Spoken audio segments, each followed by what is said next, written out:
نحمده ونصلي على رسوله الكريم أما بعد فأعوذ بالله من الشيطان الرجيم بسم الله الرحمن الرحيم هو الذي بعث في الأميين رسولا منهم يتلو عليهم آياته ويزكيهم ويعلمهم الكتاب والحكمة وإن كانوا من قبل لفي ضلال مبين صدق الله مولانا العظيم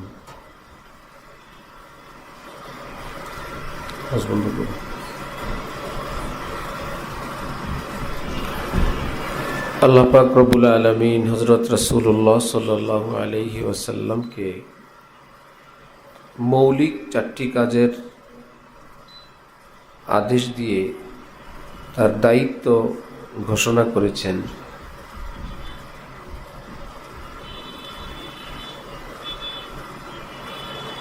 ইয়াতলু আলাইহিম আয়াতিহি, সহি শুদ্ধ কোরআন তেলাওয়াত আপনি শেখাবেন।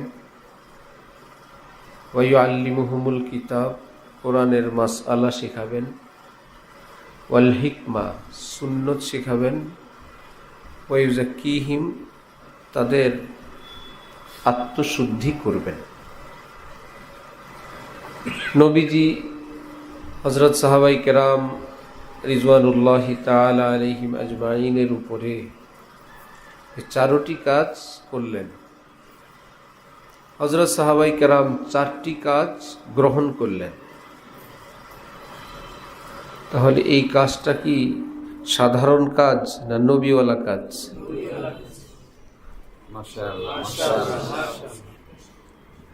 নবীওয়ালা কাজ।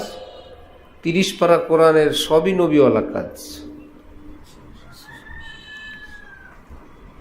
এক এক জায়গায় ইসলামের কথাগুলোকে আল্লাহ এবং রসুল বিভিন্ন আঙ্গিকে বিভিন্ন ভাষায় বলেন। কোথাও বলেন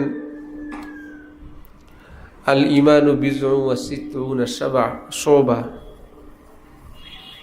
কোথাও বলেন আল ইমানু বিজউ ওয়া সাবউনা শুবা,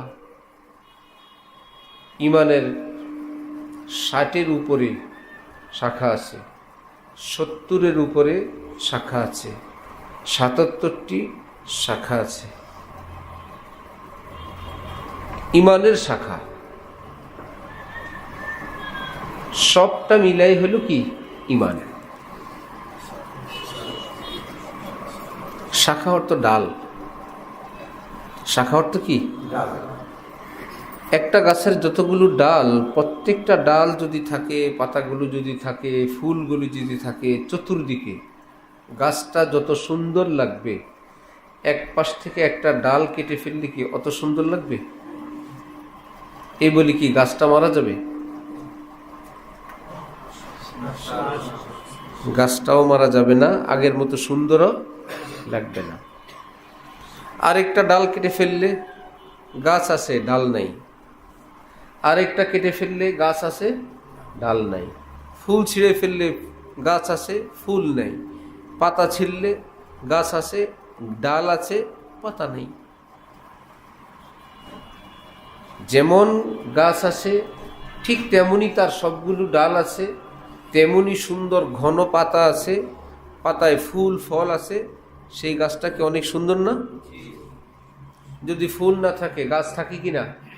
থাকে। ফল না থাকলে, পাতা না থাকলে, ডাল না থাকলে। ইমানের গাছ আছে, ডাল কাটা গেছে। যেহেতু নবী বলছেন এগুলো ইমানের ডাল। কোন কোন গাছ আছে সোজা দাঁড়ায় আছে, জালেমের গায়ে আর কিচ্ছু নেই। আবার কপাল খুললে চতুর্দিক থেকে ডালপালা শুরু হয়।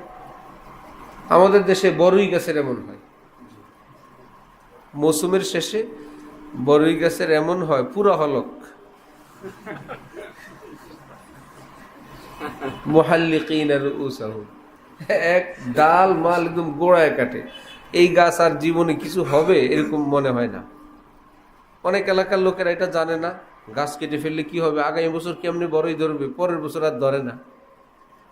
বড়ই গাছের নিয়ম হলো মৌসুম পার হইলে পুরাটা কাটো, সময় মতন আবার ডাল দিবে, দেখবা গত বছর যা ছিল এর চাইতে কম না আরো বেশি, বিশাল এলাকা নিয়ে হবে, নতুন ডালে নতুন বড়ই আসবে।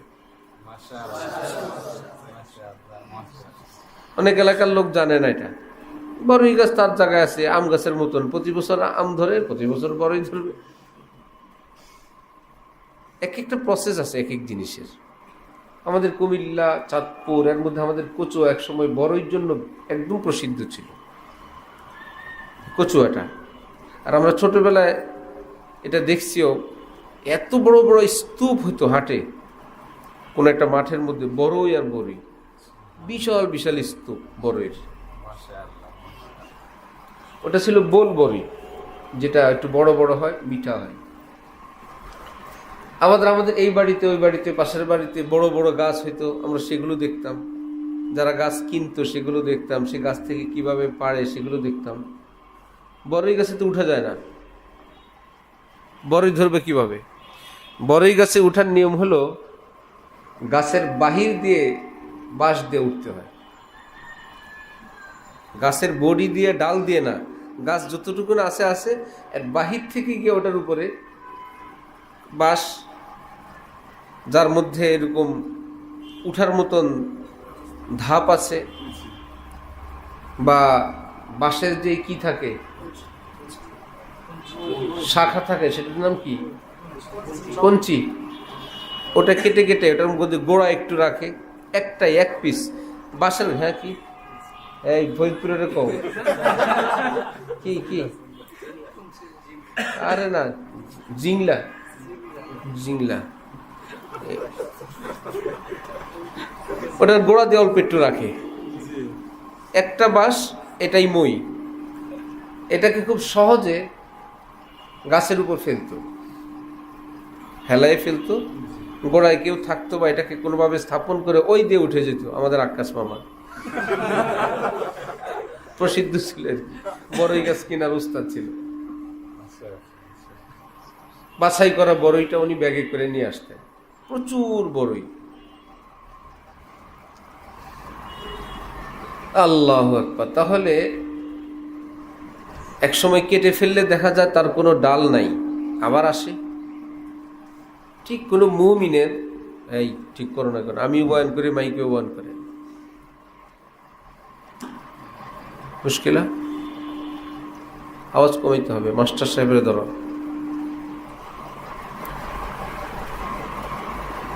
তো কোনো মুমিনের কখনো এমন হয় আমলের কমতির কারণে বেঈমান হয় না, ইমানের গাছ আছে কিন্তু ডালপালা নাই।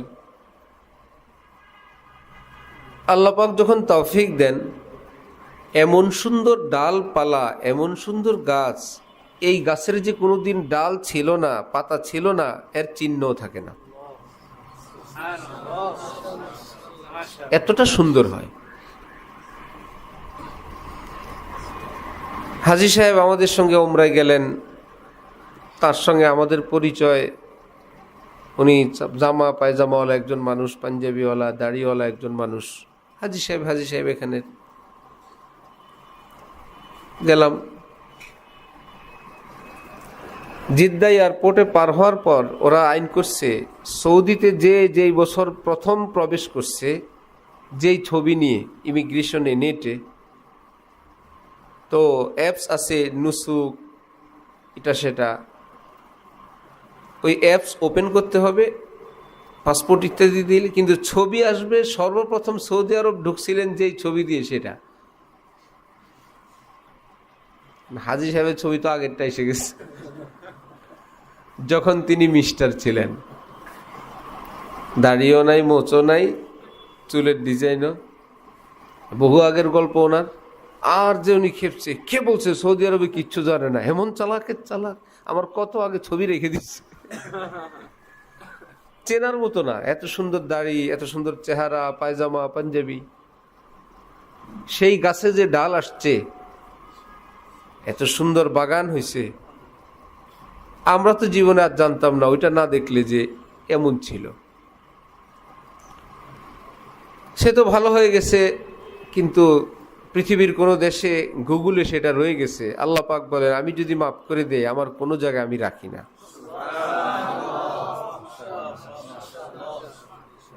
কোথাও আমি রাখি না, সব ভুলে দিয়ে দিই। আমি তাকে ইজ্জতের সম্মানের জিন্দেগি দান করেই দিই, এটার উপরেই তার বাকি জীবন চলতে থাকে। তাহলে এখানে বলল ৭৭, ৭০, ৬৭ ইত্যাদি শাখা। আবার নবীজি আরেক জায়গা বললেন, বুনিয়াল ইসলাম আলা খামস, ইসলামের বুনিয়াদ ৫টি। একটু আগে ইমান গেল ৭৭ শাখা নিয়া, এখন ইমান এসে গেল ৫ বুনিয়াদে। আবার কোথাও হাকিমুল উম্মত হযরত থানভী বলেন, মূল বুনিয়াদ ২টি, লা ইলাহা ইল্লাল্লাহ মুহাম্মাদুর, ২টি, লা ইলাহা ইল্লাল্লাহ তাওহীদ, মুহাম্মাদুর রাসূলুল্লাহ রিসালাত, আল্লাহর হুকুম নবীর হুকুম মেনে চলো, এটাই ২ কথাই সব। এটাকে আবার সংক্ষেপ করে বলেন যে মুহাম্মাদুর রাসূলুল্লাহ তো চেঞ্জ হয়, মুসা কালিমুল্লাহ, ইব্রাহিম খলিলুল্লাহ, মেইনটা তো চেঞ্জ হয় নাই। ২টার মধ্যে আবার মেইন হলো লা ইলাহা ইল্লাল্লাহ। যুগে যুগে পরেরটা পরিবর্তন হবে, লা ইলাহা ইল্লাল্লাহর পরিবর্তন নেই, একটা। আর যেই নবীর নামে লাগুক, ২টা মিলে কি কিসের একাত্মবাদের কালিমা। কিন্তু জাত কয়জন? আল্লাহ এবং রসুল, ২ জন হইল না? ২ জন মিলে বলে তাওহীদের কালিমা। বুঝা গেল? ২ জন মিলে কথা ২টা না, একটা। এই জন্য ২ জনের কথা হইল কালিমায়ে তাওহীদ, একাত্মবাদের কালিমা।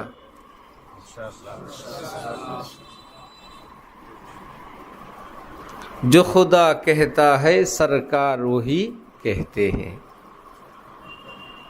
আল্লাহ যা বলেন নবী তাই বলেন।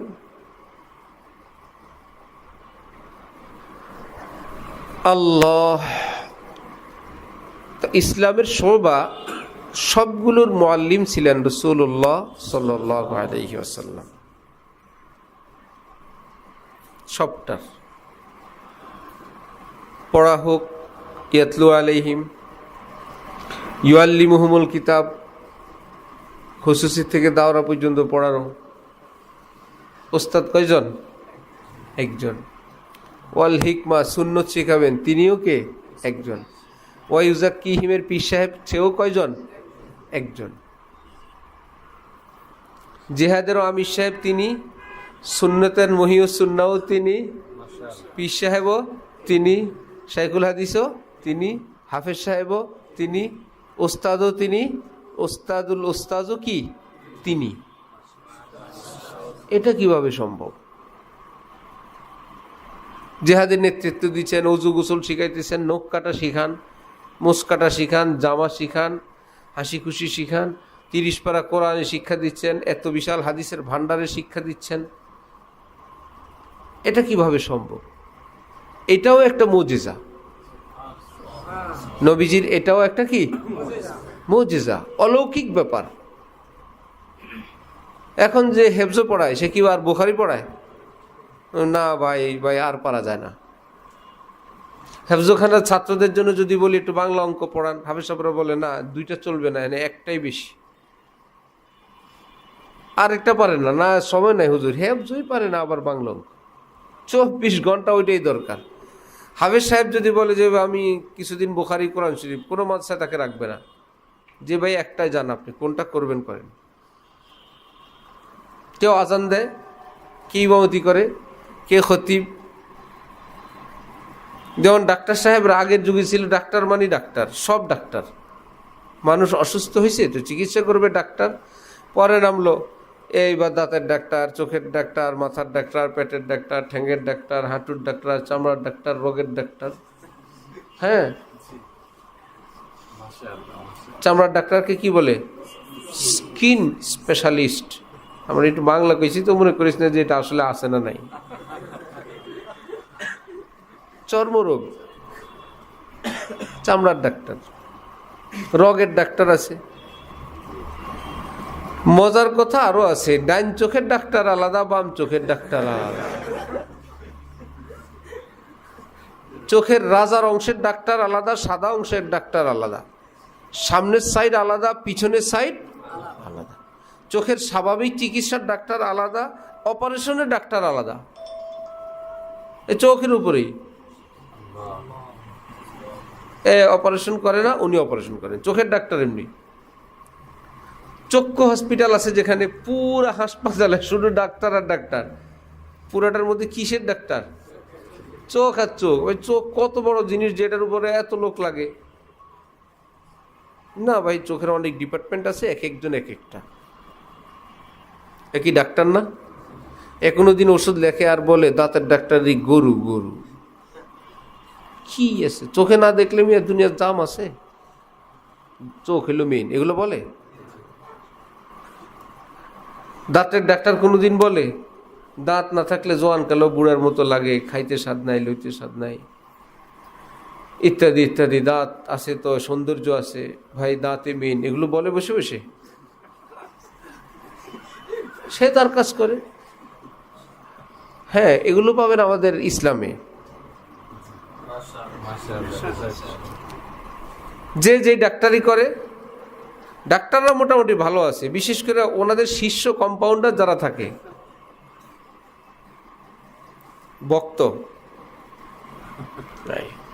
যদি আপনি ওই ডাক্তারের কাছে না গেলেন, আপনি গোমরা, আপনি জাহান্নামী।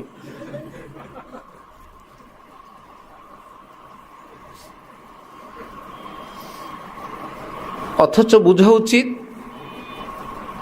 যদি সহি হয়, খাঁটি হয়, ধোকাবাজ ডাক্তার না, পাশ করা ডাক্তার, মেডিকেল থেকে সার্টিফিকেট প্রাপ্ত, পিএইচডি করা, তার প্রতি শ্রদ্ধা রেখে, হ্যাঁ উনি এই সাইডটা দেখেন আলহামদুলিল্লাহ, উনি এই বিভাগটা দেখেন আলহামদুলিল্লাহ, সব আছে দেখে আমরা সুস্থ আছি, যখন যার কাছে দরকার যাই।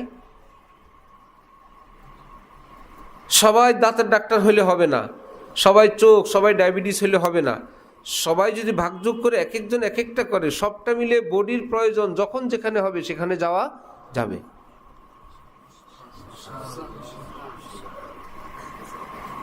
ইসলামের নিয়ম, সবাই মুহাদ্দিস হওয়া ফরজ না। হাফেজ সাহেব হওয়া ফরজ না, মুফতি সাহেব হওয়া ফরজ, শাইখুল হাদিস হওয়া ফরজ না, মুফাসসির হওয়া ফরজ না, মাদ্রাসায় পড়া ফরজ না, আজান দেওয়া ফরজ না, ইমামতি করা ফরজ না, খতিবগিরি করা ফরজ না, বক্তা হওয়া ফরজ না, পিসাব হওয়া ফরজ। তাহলে আসি কি সবই বাদ? বলে না, এর লম্বা সবক পিছনটা ভুলে গেছেন। বলছি সবাই ফরজ না, ফরজ না, সবার জন্য এই কাজগুলো করা কি না ফরজ না? তাহলে আপনি ফরজ না বলে যদি সবাই ইমামতি ছেড়ে দেয় কি হবে?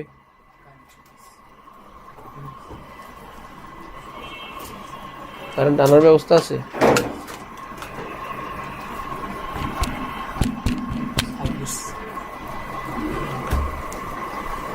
কেউ ইমামতি করবে, বাকিরা কি থাকবে? ইমাম না মুসল্লি? কেউ শিক্ষক, বাকিরা? কেউ ডাক্তার, বাকিরা রোগী। এটাই নিয়ম। কেউ বয়ান করবে, কেউ দায়ী হবে, কেউ মাদউ হবে, কেউ দাওয়াত দিবে, কাউকে দাওয়াত দিবে। সব ব্যক্তি চেম্বার খুলে পড়ছে। যার বাড়িতে যাবেন সবাই নারী পুরুষ, চেম্বার একটা। রুগী পাবে কই? ঘরে ঘরে নারী পুরুষ, মহিলাদের প্রত্যেকের আলাদা মহিলা মাদ্রাসা, পুরুষদের ছেলে মাদ্রাসা। এক মাদ্রাসায় এক শিক্ষক, এক ঘর। আর কোন ছাত্র পাবে? যে ছাত্র হেও তো মাদ্রাসা আছে।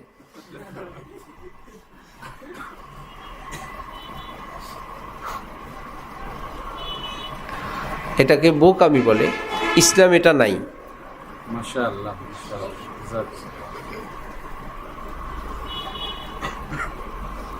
এই জন্য মুসলিম হয়ে বেঁচে থাকা, এর জন্য যে এলিমগুলো জানা দরকার, এটার নাম ফরজে আইন। এটার নাম কি? আমি মুসলিম, আমি কুকুর খাই না, আমি মুসলিম। সাপ খাই না, আমি কি? হিন্দুর জবাই করা প্রাণী খাই না, আমি মুসলিম। অন্যরা তো খায় খায়, তারা আর আমি বেশ কম, তারা তো মুসলিম না, আমি মুসলিম। আমি হজ উমরা যাই, আমি মুসলিম। আমি নামাজ পড়ে আজান দিই, আমি মুসলিম। আমি জুমা পড়ি, আমি মুসলিম। আমরা কবুলের বিয়েই বিশ্বাস করি, এটা মুসলিম। 1 2 3 বললে শেষ হয়ে যায়, আমরা মানি। আমরা কি এই পর্যন্ত শেষ না? আরও কিছু আছে, আরও যা আছে সেগুলো আমাদের ইসলামের। আমি একজন মুসলিম, আমার কমতি থাকলে আমি জানবো যেখানে জানা যায়। এই মুসলিম হওয়ার পরের গল্প, লা তামুতুন্না ইল্লা ওয়া আনতুম হাফিজুন আলিমুন ইল্লা ওয়া আনতুম পিসাবুন।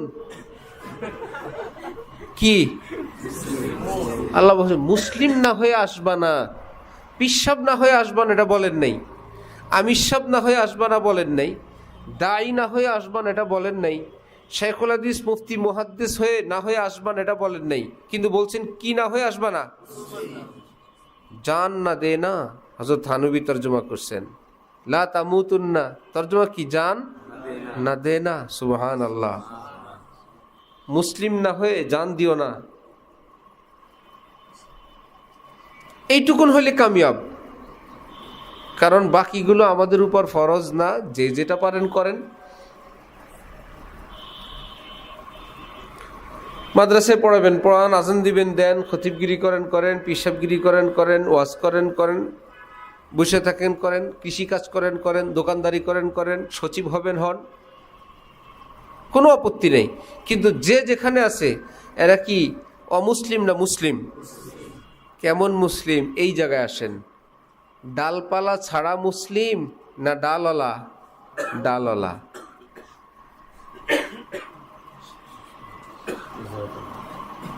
কারণ ডালবিহীন আর কি থাকে?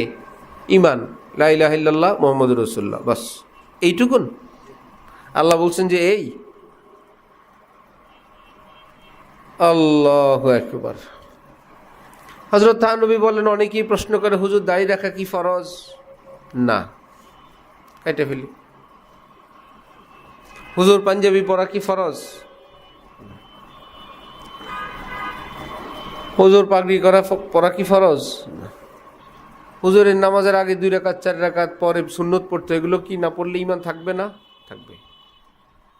হুজুর কেউ যদি রোজা না রাখে সে কি কাফের হয়ে যাবে? না। হালাল না খেলে হুজুর কি, সে কি বেঈমান? না। এই নায়ের ফতোয়ার উপরে বড় সুবিধা পায় মনে করছে, সুযোগ পেয়েছে তো, এটা তো সুন্নত, এটা না হইলেও ঈমান যায় না। শেষে ওনার ঈমানের গাছ ছাড়া আর কোনো ডালপালা পত্র পল্লব কিছু পাওয়া। অথচ তাকে জিজ্ঞাসা করো, কান কাটলে কি মানুষ মারা যায়? 2 পাশের 2টা সমান করে ফেলেন। দাঁত 32টা না থাকলে মানুষ মারা যায়? আরে মিয়া, দাঁত তো দাঁত। একবার তারা অ্যাক্সিডেন্ট হয়ে দুর্ঘটনায় খাসি হয়ে গেছে, পুরুষ। অ্যাক্সিডেন্টে তার কি হয়ে গেছে? খাসি হয়ে গেছে, এও মারা যায় নাই। আর একজনের 50% হয়েছে।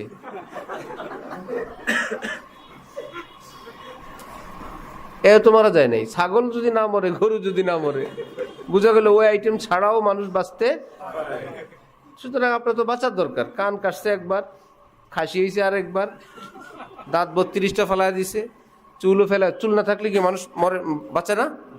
দাড়ি না থাকলে, মোষ না থাকলে, ভ্রু না থাকলে, দাড়ি নাই, মোষ নাই, ভ্রু নাই, উপরে চুল নাই, 2 পাশে কান নাই। এরপরে খবর নিল হাত কাটা গেলে, আচ্ছা 2 পাশের হাতও নাই, পা, কোনো অসুবিধা নেই। আর থাকলেও কি এটা বস্তা না?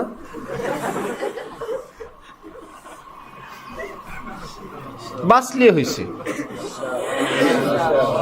ওখানে যেরকম বলে ঈমান না গেলে হয়েছে, এর আগ পর্যন্ত আমি কাটতেই থাকবো।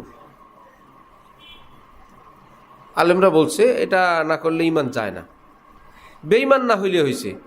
ঈমানটুকুন রেখে ডালপালা কাটতে কাটতে কাটতে কাটতে নাক কাটছে, কান কাটছে, দাঁত ফেলছে, দাড়ি, মোষ, বুরু, চুল। আমাদের এক সাথী ছিল ফর্সা, খুব সুন্দর। আর ভাই ছিল নেভির অফিসার, নৌবাহিনীর। তো নেবিওয়ালাগো সব সাদা, তো ভাই তাকে যা দেয় সব সাদা দেয়। মশারিটা সাদা, বিছানার চাদর সাদা, বালিশের কভার সাদা, মানুষটাও কি। এর মধ্যে একটু নতুন নতুন মোষ টোষ উঠছে, ঠিক আছে, মোষ কাটছে, মোষটি কালা কালা না, ডিস্টার্ব করে, এত সাদার ভিতরে কালা, ওইটিও অসুবিধা নাই। কি জানি একদিন বুদ্ধি দিছি, বুড়ুটি ফালাইলে তো পুরো সাদা থাকতেন। হায় হায় রে, কামাইছি তো বুড়ো, আর তো চোখ খুলতে পারে না। লাইটের আলো, সূর্যের আলো ইত্যাদিকে এই ভ্রু এটা যে সেভ করে, এ তো সেও জানতো না, আমরাও জানতাম না। এখন তো সে চোখ খুলতেই পারে না। সুবহানাল্লাহ। হাঁটুর নিচে পায়ের যে পশম এগুলো কেটে ফেলছিল, সে সাদা থাকবে। সুন্দর লাগে? লাগে না।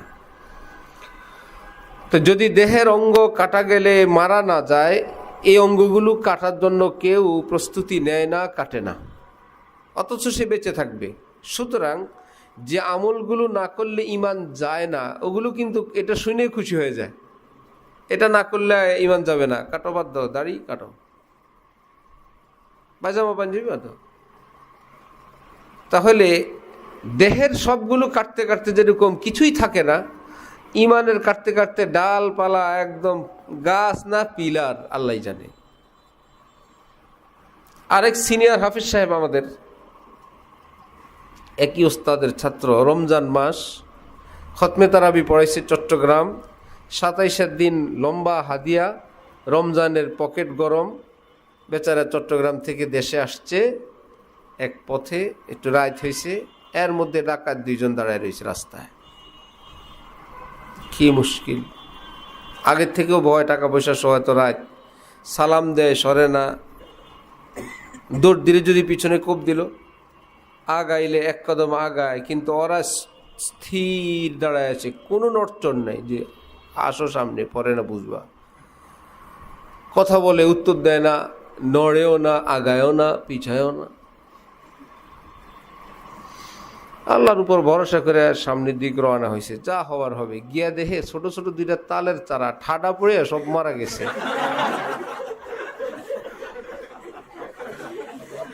উপরের পাতা টাতা সব ছিঁড়ে পড়ে গেছে, পাশাপাশি 2টা তাল গাছ ছোট ছোট মানুষের সাইজের, এই 2টারে ডাকাত মনে করে ঘামায় গেছে বেচারা।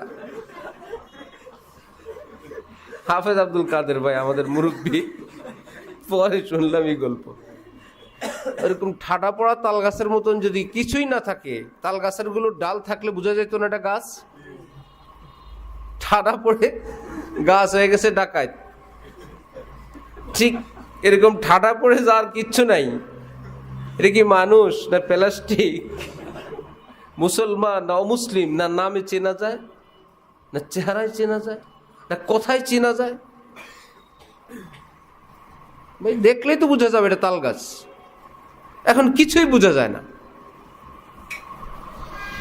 হযরতওয়ালা শুনাইছেন, আমেরিকার এক শহরে 2জন, এদের শখ হয়েছে এরা সর্বোচ্চ মাত্রার স্বাধীনতা ভোগ করবে। এরা বিবস্ত্র হয়ে সাইকেল চালাইতেছে, ট্রাফিক সিগন্যাল দিছে, তোমাদের পোশাক কোথায়? আর যে খেপা, তুমি এই সমস্ত অনধিকার চর্চা করো। আমেরিকায় স্বাধীন পোশাকের ব্যাপারে আমরা এখানে ড্রেস কোড হইল ফ্রি, কে কি পরবে পরবেন এটা তার ব্যাপার, তুমি জিজ্ঞাসা করার কে? ট্রাফিক বেচারা দেখলো আইনের দৃষ্টিতে আমি ভুলের মধ্যে আছি, সে কতটুক পরিমাণ পড়বে কি পড়বে না এটা তার ব্যাপার, আমি তো জিজ্ঞাসা করে ভুল করছি। সে বলল সরি। আখের পুলিশে যাত, এত সহজে ছেড়ে দিব? বললো তোমাদের হেলমেট কোথায়? এটা তো আইন আছে না? এরা আবার 2জন আটকা পড়ছে, আর এতক্ষণ তো ড্রেস দিয়ে মাপ পাইলাম, হেলমেটের তো আইন আছে। এখন ধরা খায় বললো সরি, আমরা হেলমেট আনতে ভুলে গেছি। হ্যাঁ, মেইন জায়গায় হেলমেট নাই, আর এক হেলমেটের জন্য বলে সরি।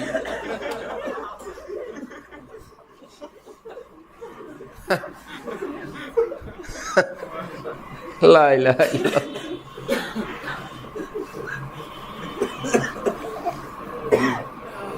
বরুড়া এক মুফতি সাহেব ছিলেন, হযরত মুফতি আব্দুল ওয়াহাব সাহেব রহমতুল্লাহি আলাইহি।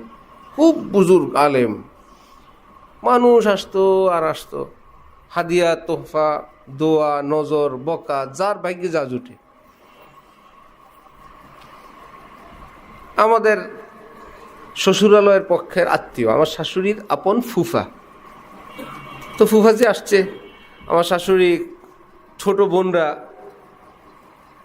ফুফাজির সামনে যাইতে চাইতো, ফুফাজি আমরা আপনার থেকে দোয়া নিব। এই যদি শুনতো কে বলে এরা আসতেছে কেউ, এই চোখ বন্ধ করে এই যাও যাও যাও যাও। না না, কোনোভাবেই চোখ খুললো না ফুফা। না ফুফাজি আপনি একটু দেখেন, আপনি একটু দোয়া করে দেন। আপনি না, বুজুর্গ তো বুজুর্গই। বড় কিসের ডিসি আর ওসি, কিসের এসপি, কিসের আলেম, কিসের মুফতি, যে যেমন বয়স তেমন নুরানি চেহারা, তেমন আলেম, তেমন আল্লাহওয়ালা। এই এক মাস আগে হজরতলার সঙ্গে ওনাদের মাদ্রাসা বরুড়া গেলাম, পরে ওনার বাড়িতে গেলাম।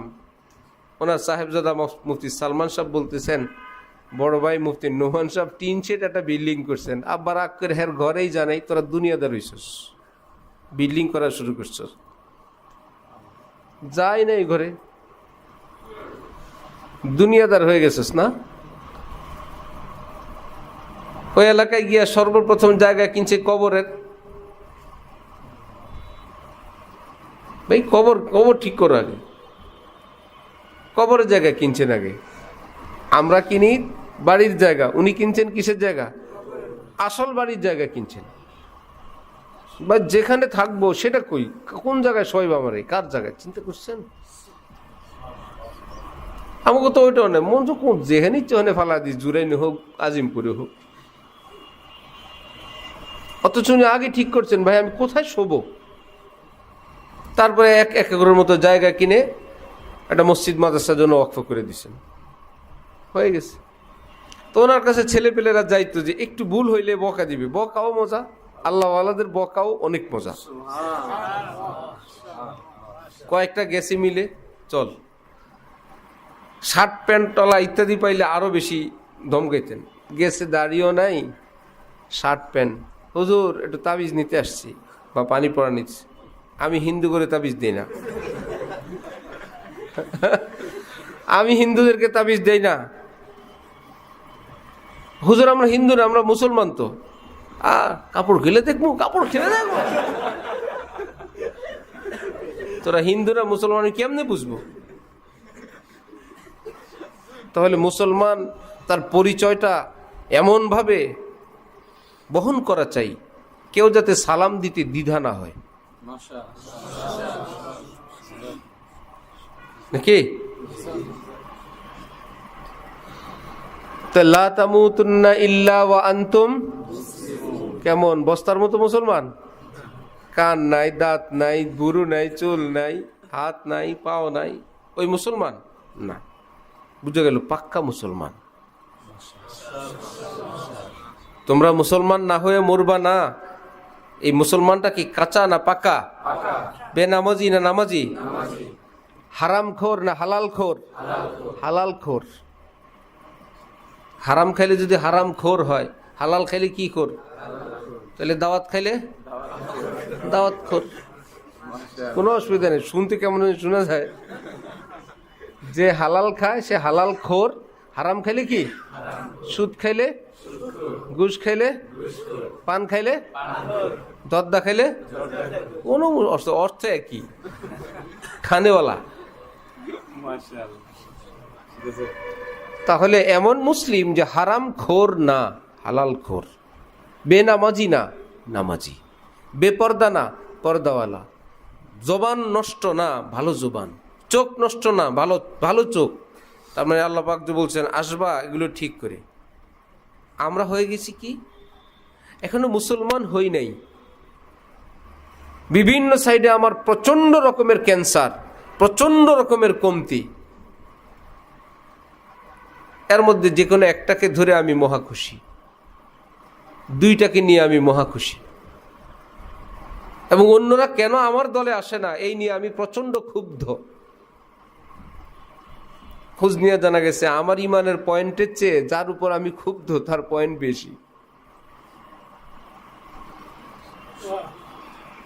আমি যার উপরে ক্ষুব্ধ ইমানের পয়েন্ট তার বেশি, আমার ইমানের পয়েন্ট কম। তারপরেও আমার দৃষ্টিতে তার ইমান ঠিক নেই, কারণ তিনি আমি যে কাজটা করি এই কাজটা করতেছেন না। আমি যে দল করি, আমি রাজনীতি করি, আমি তবলিগ করি, আমি পীর সাহেবের কাছে যাই, আমি মাদ্রাসায় পড়াই, আমি ওয়াজ করি, ইত্যাদি ইত্যাদি, যে যেটা, যেহেতু তিনি আমার দলে আসেন নাই, দেশ ইসলাম কায়েম না হইলে হুজুরদের মাদ্রাসা থাকবে? সুতরাং এখন প্রধান কাজ হয়েছে নির্বাচন উপলক্ষে ঐক্য গড়া, আগে ভোট ঠিক করা। এরকম খেলাই ফার্স্ট না, পিছনে বহুত খেলা গেছে, বুঝছেন? একবার না, এরকম বহুত আসছে। এখন তো মাদ্রাসা আছে, বাংলাদেশের একটা সময় ছিল একটা মাদ্রাসা খোলা ছিল না, পুরা বাংলাদেশে একটা মাদ্রাসা নামক কোন প্রতিষ্ঠান ছিল, ইসলামী দল একটাও ছিল না। রব্বুল আলামিন নিছেন, এখন হাজারে হাজারে লাখ লাখ। তুরস্কে কামাল আতাতুর্ক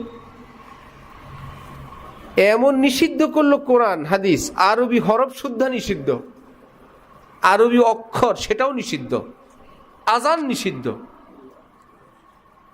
এখন কেমনি কি করা যায়? মাদ্রাসার তো প্রশ্নে আসে না। যারা আলেম হাফেজ তারা কি করবে? তারা কেউ শ্রমিক সাচ্ছে, কাজ করা তো ঠিক আছে, ওই যে জঙ্গলে ধান কাটে ঘাস কাটে শ্রমিকে কাজ করে, আসলে এরা সব এলমে দ্বীনের চর্চা করে। মিল কারখানায় কাজের নামে, ক্ষেত খামারে কাজের নামে তলাবুল ইলমি ফরিজাতুন আলা কুল্লি মুসলিমের উপর কাজ করে, লা তামুতুন্না ইল্লা ওয়া আনতুম মুসলিমুনের উপর কাজ করে।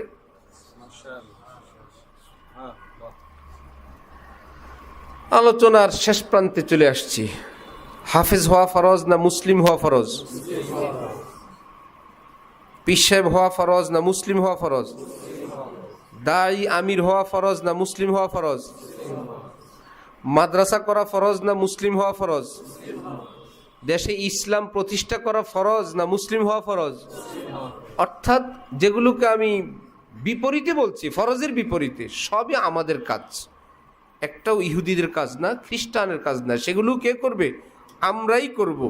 কিন্তু তার আগে আমার একটা কাজ আছে, এটা হলো মূল কথা। সেই কাজটা করার আগে আরেকটা কাজ আছে আমার। যেমন নামাজ আগে না উজু আগে? কেউ যদি বলে আরে মে উজু উজু উজু উজু করো, নামাজটা পড়ো, পরে আল্লাহ তৌফিক দিলে উজু করে নিও। হ্যাঁ, ওয়াশরুমে সিরিয়াল, ওয়াশরুমে যাবা, তারপরে উজু করবা, উজুখানা খালি যা, উজুটা করে ফেলো আগে, পরে ওয়াশরুমে যাও। এটা সিরিয়াল আছে তো, আছে না? একটু মজার কথা শুনো। এক চটপটি দোকানদারকে কাস্টমার গিয়ে জিজ্ঞাসা করছে, ভাই আপনি দুই হাত দিয়ে যেভাবে জিনিসপত্র ধরেন কাটেন, ওয়াশরুমে কি হাত ধোন? বললো, ভাই মিথ্যা কথা বলবো না, ধুই, কিন্তু একটু ব্যাখ্যা আছে, যেভাবে মরিচ টরিচ হাতাই আগে গিয়া সাবান দিয়ে হাত ধুই, নইলে তো বিপদ। কিন্তু কাস্টমার থাকে ব্যস্ততার কারণে পরে ধুইতে পারি না।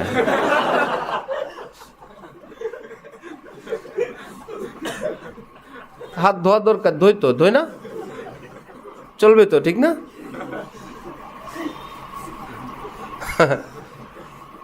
উজু পরে করলে হবে না, আগে করতে হবে। তরতিব আছে, তরতিব। যে যেখানে আছে সেইটার ধোয়া, সেইটার ভাব, সেটার পাওয়ার, সেটার ফজিলত, সেটার এমন বয়ান দেয়, এই বেচারা পৃথিবীর আর কিছু দেখেই না। ওই বেচারা দেখার আর কোনো সুযোগ নেই তার।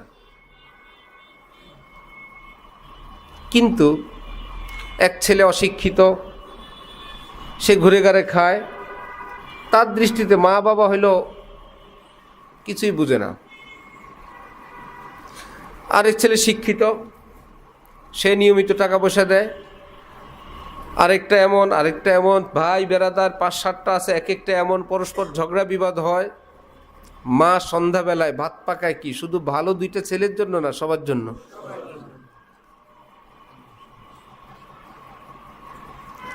মা তার দৃষ্টিতে দেখেন, থাক একটু পাগলা, থাক অত বুঝে না, আর অত পড়ালেখা করে নেই, তার একটু যোগ্যতা কম, তারে 2% জায়গা বেশি দিব, কত কিছু দিয়ে মা তাকে জোড়ায় রাখেন। ঠিক ইসলাম ধর্মের মা ওলামায়ে কেরাম। মায়ের ভূমিকায় কারা? এরা পরস্পর ঝগড়া বিবাদ করে, তুমি ঠিক নাই, তুমি ঠিক নাই, তোমার এটা করা দরকার, ও বলে তোমার এটা করা দরকার। আলেমরা মায়ের ভূমিকা বলে, থাক আল্লাহ দ্বারা এই কাজ নিছেন, করুক, সেটা করে করুক, মুখে ছোট হোক বড় হোক। একজনে বাবার জামা আনে, পায়জামা আনে, কলা দেয়, মাসে টাকা দেয়, বাবা খুশি। আর একজনে পাগলা, বাবারে মাঝে মাঝে গেঞ্জি কিনে দেয়, এমন গেঞ্জি বাবা খুব পছন্দ করে। গেঞ্জি কত, 6 মাস পরে বাবার জন্য একটা খাঁটি মধু নিয়ে যায়। আরেকটা আছে কিছুই করে না, দুষ্টামির হাত দিয়ে আইসা বাবার কপালে একটা চুমা দেয়, বাবা বাবা 10টা টাকা বাবা, দেয় তো না, উল্টে নিয়ে যায়। সবগুলো বাবার ছেলে না? ঠিক আলেম ওলামারা মুসলমানকে এভাবে বুকে জড়ায় রাখেন। হ্যাঁ, কিন্তু ভিতরে ভিতরে মূল্যায়ন জানেন, ও আমার মাসে মাসে টাকা দেয়, এই জায়গাটা কিনছি তার টাকা দিয়ে, এটা তো পড়ালেখা করলো না, হয়তো কি ওর জন্য কত চিন্তা, কত বিপদ, ওটা তো নেশার সঙ্গে যুক্ত হয়ে গেছে, মেয়েটারে কেমনি বিয়ে দেই, এটা কালা, এটা বেটে, মেয়েটা পড়ে না, এটা কাজ পারে না, এটা রাগী। অভিভাবকের চিন্তা একটু ভিন্ন রকম থাকে। তাহলে এই উম্মতের বর্তমান অভিভাবক কে? ওলামায়ে কেরাম। এখন তারা যদি কাউকে ভালো হইতে বলে, অধিকার আছে না? তারা যদি কাউকে ধমক দেন, অধিকার আছে না? কারো যদি খাবার বন্ধ করে দেন, অধিকার আছে না? ঘরে জায়গা নাই বললে অধিকার আছে না? কারণ অভিভাবক। আপনিও মুসলমান, আমিও মুসলমান, কুল্লু সাওয়া সাওয়া, এটা হবে না। হুজুরও মুসলমান, আমিও মুসলমান, আপনিও নবীর উম্মত, আমিও নবীর উম্মত, আপনার কলমাজা আমার কলমাতা, হবে না। কারণ বিচার প্রার্থী যতই ফাঁসি দেখ, আরেক বিচার প্রার্থীর, এক আসামি আরেক আসামিরে মুক্তি দিলে হয়? হ্যাঁ, বিচারপতি যা বলবেন তাই। গরুর দাম বৃদ্ধি করলে দাম বাড়ে না, মালিক যা বলে সেটাই দাম। আমি কোন পদে আছি, আমার কাছে কতটুকুন দিন ইমানের সম্পদ আছে, আমার কথায় হবে না। ওলামায়ে কেরামের আদালত থেকে যতটুকুন রাইট রাইট, রং রং, কারণ ওলামারা নায়েবে রাসূল। এই আলেম ওলামা শ্রেণীর মধ্যেও যারা এইটুকুন বুঝ থেকে মাহরুম, অথবা এইরকম একদম কাটায় কাটায় বরাবর হকের উপর না থেকে যারা কায়েত হয়ে পড়ছেন কোনো একটা দিকে, ইসলামের খাদেম না হয়ে কোনো দলের খাদেম হয়ে গেছেন, কোনো সংগঠনের, কোনো গ্রুপের, কোনো জামাতের, উনি বুঝেও না বুঝার ভান করেন। পুরা ওয়াজ করার পর কোরআন হাদিস সব ঠিক আছে, বয়ানের শেষ করতে হলে যাই হোক নাই হোক, এই উম্মতের মধ্যে 72-73 ফেরকা হবে, এই যে বাবার দরবার, একমাত্র এটাই বেহেশতি দরবার।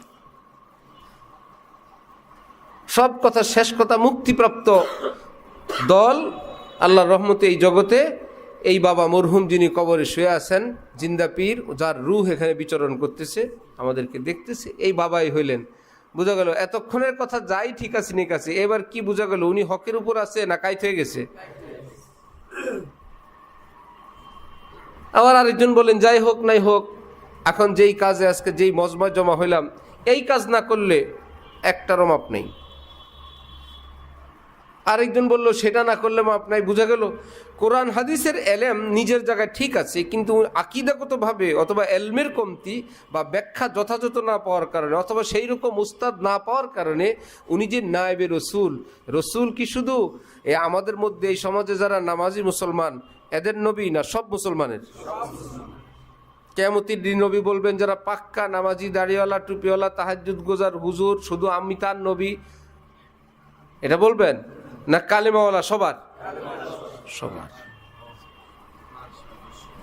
আলেম হবেন ওই চিন্তার যে আমি সবার, হইতে পারি কোনো একটা কাজের, কিন্তু আমি প্রতিনিধি নবীর। সকল উম্মত আমার কাছে এসে যথাযথভাবে কথা পাবেন, কোনো ডাইন বাম করা ফতোয়া পাবেন না যে আমার কথা শেষ হইলে আমার মতলব, আমার দল, আমার গ্রুপ, আমার জামাত। এটা হলে বুঝতে হবে উনি দলীয় আলেম। ইসলামের আলেমের যে গুণাবলী বৈশিষ্ট্য নিয়ে থাকা দরকার, সেখানে তার একটু বিচ্যুতি আছে। ঠিক আছে, উনি দলের আলেম। আমাদের তো নায়েবে রসুল দরকার, যিনি এইরকম কোনো দলের পক্ষে অন্ধ সাফাই না গেয়ে যিনি বলেন যেখানে হক আছে ওখানে হক, যার কাছে যতটুকুন হক আছে সেটা হক। বুঝছেন? এইরকম কিছু নায়েবে রসুল পৃথিবীতে আছেন। আরও কিছু তৈরি হোক, আমরা চাই কি না? সুতরাং যারা তৈরি করেন আল্লাহ পাক তাদের হায়াতে বরকত দান করেন।